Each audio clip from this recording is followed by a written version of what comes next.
બરડા પંથકના પાલખડા ગામે પિતા પુત્રએ બે ભાઈઓ પર હુમલો કરવાની ઘટના બની હતી, જેમાં પિતા પુત્ર બંનેને સારવાર માટે પોરબંદરની સરકારી હોસ્પિટલમાં ખસેડવામાં આવ્યા છે।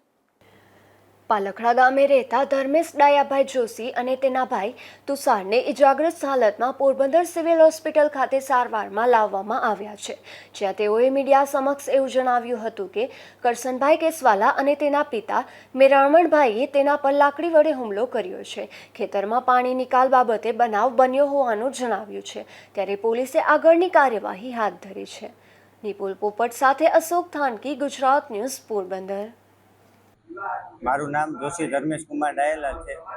પાલખડા ગામનો રહેવાસી છું અને હું જ્યારે મારા ખેતરનું પાણી પહેલેથી જ નિકાલ નીચે થતો હતો, એ નિકાલમાં ચોખ્ખું કરવા ગયેલો ત્યારે કરશનભાઈ આવી અને ગાળો બોલવામાં અને એના પિતાજી મેરામણ ભીમાભાઈ કેસવાલા એને લાકડી વડે માર્યો મને, અને કરશનભાઈએ બંને ભાઈઓને પકડી અને મેરામણભાઈ અમને મારેલું છે।